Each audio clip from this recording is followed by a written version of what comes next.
When firefighters spend the afternoon playing cards, they could never predict the trap they'd be faced with just moments later.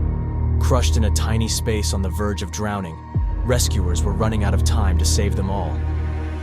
This is the fatal breakdown of the Boston Molasses Flood. The men at Engine 31 Firehouse were spending their lunch hour enjoying a game of cards. It was the normal routine for firefighters, George, Bill, Nat, and Patty. After eating a quick bite, they got started on a game of whist. Stonecutter John Barry was known to stop by to watch the card game and shoot the breeze with the guys.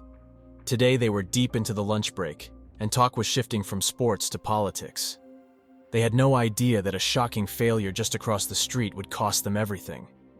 The firehouse was located just feet from the harbor in Boston, Massachusetts. This harbor was especially equipped for a peculiar type of delivery. Millions of gallons of molasses were offloaded into a huge tank at the U.S. Industrial Alcohol Company. They used this molasses for fermentation to produce industrial-grade alcohol for munitions manufacturing, which were desperately needed for the ongoing war effort. Ships would unload the molasses by pumping it from their ships into a central holding tank at the harbor. Then USIA would load individual train cars with molasses to be shipped out to the various processing plants. The size of the tank dwarfed everything else in the complex. It was 50 feet high and 90 feet in diameter. It had been built just 3 years ago, but had been plagued with leaks from the very beginning. The local kids brought pails over to scoop up the piles of sweet molasses pooling around the base of the tank. The firefighters were used to being in the shadow of the large tank, but just accepted it as part of a growing city and economy. They had no idea that the man tasked with building the tank was no builder at all. He wasn't an engineer, or even a carpenter or metal worker. Arthur Gell was employed by USIA to get this tank built before a scheduled shipment just 6 months away. He rushed to get workers to complete the task by working day and night. He was warned that some of the time-saving plans he had laid out would create safety risks and even compromise the integrity of the tank. As the delivery date loomed closer and closer, Mr. Gell pressed for completion, no matter the cost. On the day that the ship arrived with the first load of molasses for the tank, they had just completed a test to confirm that there were no leaks. They had pumped water into the 50-foot tank and were amazed to see that it held tight. The problem was that they only had time to fill it just 6 inches high before they needed to start draining it. It did actually hold 6 inches of water without leaking, but that was no way to test the integrity of the tank. Nonetheless, Gell had completed his task without any knowledge of building plans, safety considerations, or legal regulations pertaining to this type of structure. As soon as the first load of molasses was pumped into the tank, it was clear that some areas were not sealed tight. The steady trickle coming from several seams was something to be repaired, but certainly wasn't an emergency. Over the years, Gell employed men to caulk the leak areas to minimize the amount of molasses that was actually lost. No matter how many times they filled the leaky seams, there was always some amount squeezing through the joints where the sheets of metal were held together with dozens of rivets. He even went so far as to have the tank exterior painted brown to camouflage the constantly leaking molasses. The men who actually worked at USIA were regularly reporting new leaks, strange sounds, and questionable practices in the maintenance of the tank. These complainers were silenced with threats of losing their jobs or demotions to lower-paid labor jobs. The molasses continued to move in and out of the harbor over the next several years, until January 15, 1919. All of Arthur Gell's compromises would reveal themselves in a swift moment of devastation. When the molasses was being pumped from a ship's holding tank, the flow would be relatively smooth, since the warm currents that traveled from the Caribbean Sea kept the viscous molasses moving rather well. If it was a particularly cold day, the pipe from ship to tank would cool the molasses and slow down the transfer. On January 15th, the temperature had made a big swing from just 2 degrees a few days before to a crisp 40 degrees. Some men stepped out without their heavy coats, feeling like the sunny day was pleasant compared to the bitter cold they had just been facing.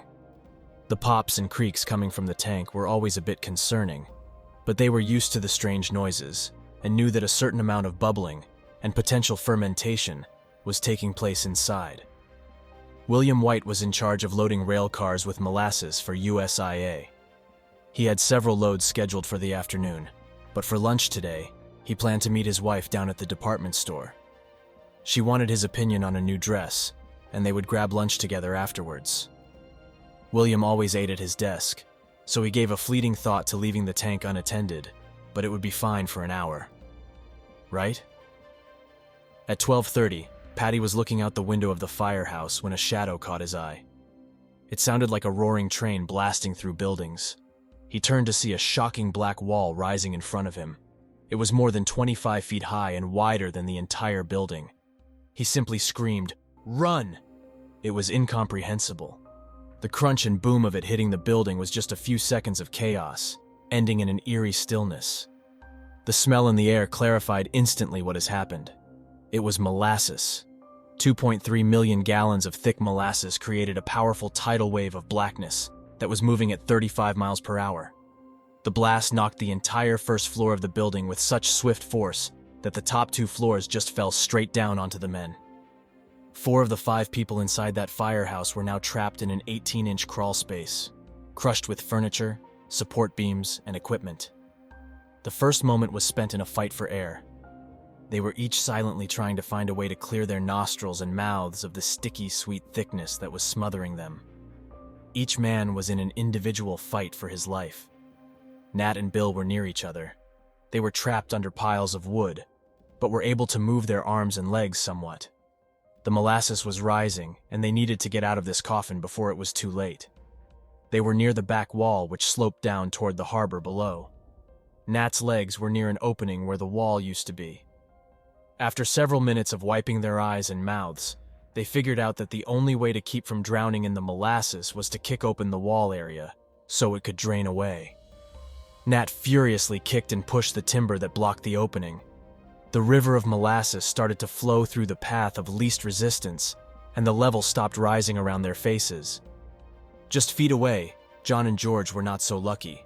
There wasn't anywhere for the molasses to flow, so the level very slowly rose. Both George and John were trapped by heavy debris on their bodies, so there was no adjusting to a better position. They were facing the deadly flood on their stomachs, with their faces down in the molasses. John had one arm free, to push it away from his face. He was pinned down by a large radiator and timber wedged across his back. His face was turned to the left and he could barely lift his head a short distance, leaving his right cheek submerged in molasses. His left arm acted as a sweeper to push back the molasses so he could have a moment to breathe while the leading edge continued to creep back towards his face. Though he knew he was seriously injured, his most pressing concern was the rising molasses levels. He was bleeding, burning, and itching all over. It was unreal. He thought about his 10 children and who would provide for them, because he was certain that this would be his death. A few feet away, George was also face down in the rising molasses. His entire body was wedged underneath the pool table and part of a piano. There was no movement no matter how much he tried to push or pull. His face was barely elevated above the molasses, but it wasn't going down. He was able to wipe away the molasses that covered his nostrils, but it didn't clear the panic that George was feeling. Small breaths of air were sustaining him, but he couldn't imagine how he could last much longer. He yelled out to the men for help, but heard only the moans and screams of his friends. They too were trapped in incomprehensible circumstances. The slow-moving molasses continued to come through every crack and hole in this crawl space. George was holding his head above the flow where it touched his chin. The horror of it reached him instantly. He shouted for help, exclaiming, "Oh my God, help me!" As Nat and Bill fought to free themselves, they could hear George calling out. They knew that help was on the way, and men would be pulling them out in no time. They told George to just hang in there and keep his head up, but they had no idea of the vast destruction that the rest of the area had faced. Men were completely drowned in basements flooded with molasses. Children were swept away and crushed by rail cars in the wild force of the initial tank collapse. Hogs, horses, and dogs were thrashing in the molasses with no escape. They were smothered and drowned, and there was no one to help the helpless. For the first 5 minutes, the entire place was in bewilderment. What had happened? The force of the wave destroyed cars, structures, and swept along the growing debris. In just seconds, a dozen people were killed by being completely crushed, smothered, or injured beyond survival. The smell made it perfectly clear what was going on. It was the molasses. Once the initial force had passed, the molasses was waist-deep in the immediate areas. Anyone who was fortunate enough to miss the initial tidal wave was in the quicksand of the thick sludge. Frankly, they were stunned. Entire buildings had been washed away. Cars, wagons, and trains had been thrown into buildings and through crowds of people. There were mounds of moving molasses, but it was unclear if it was a dog or a person thrashing beneath. Some were killed instantly by injury, while others were purely smothered by the hardening molasses. It maintained its warmer temperature inside the tank, but now the syrup was rapidly cooling, making it even harder to escape. The viscosity of molasses is about 10,000 times greater than that of water. It stuck to every surface it touched, which became an excruciating problem for rescuers. People were using ladders to crawl across deep areas of molasses to help those who were struggling to escape. It felt impossible. Everyone was completely coated from head to foot. People from outside the disaster radius were rushing in to figure out how to help. The injured were carted off to the hospital, but the floor soon became a sticky nightmare. Beds where patients were laid had pools of thick syrup collecting beneath them. Outlines of bodies were left everywhere. It simply could not be removed from the patients, nor the doctors. Just cleaning wounds to take a look was unreal. Trying to separate an open, fleshy wound from the black, sticky syrup was impossible. In the thick of the disaster, off-duty firemen saw their firehouse with one less floor and were devastated to consider what may have happened to the men inside. Under the crawl space, the men were shouting to their rescuers to indicate where they were and what their condition was. It was clear that some of them were in grave danger. John Barry had been using his arm to wipe away the molasses from his face for more than an hour. He was in excruciating pain and exhausted. A firefighter was able to crawl under the house and reach John to assess his situation. Over a period of several hours, John was given shots of morphine while they tried to cut away the wooden floor that was above him. George hadn't said anything for several minutes, and they were afraid to know the reason why. The last they had heard from him, he screamed to Bill, "Oh, Bill, it's too late. I'm gone. My God, I'm gone." Bill continued to shout encouragement, knowing that the slow-rising molasses probably covered his mouth now, but hopefully he could still breathe through his nose and was listening to his words. Bill and Nat were near an opening at the back, so they were the first to be rescued. Nat had a support beam laying across his midsection and could barely draw small breaths to breathe. As the rescuers made it one by one deeper under the crawl space, they discovered why there had been no further sounds from George Leahy. After several hours straining to hold his head up out of the molasses, he was eventually overcome by its rising level and his exhaustion. George was dead. He had been suffocated by the thick flood. The other men were extracted from the crawl space and treated at the hospital for their various injuries. A total of 21 people died in the molasses flood, and over 150 were injured. Some escaped the day by sheer luck, like William White shopping with his wife, while others were innocently in the wrong place, like 10-year-old Maria DiStasio gathering sticks and molasses next to the tanks. Dozens of animals were lost, including many horses that had to be shot in place to put them out of their misery. It was unreal and hard to comprehend. The USIA holding tanks simply collapsed due to improper construction and maintenance. Over the next several years, various trials were held for both criminal and civil litigation. Ultimately, no one went to jail or was convicted of any crime. The U.S. Industrial Alcohol Company was found liable in civil court and had to pay $600,000 in payments to the surviving individuals and their families, equivalent to about $12 million today. It would take years to rebuild the area and remove the molasses from every crevice for a mile.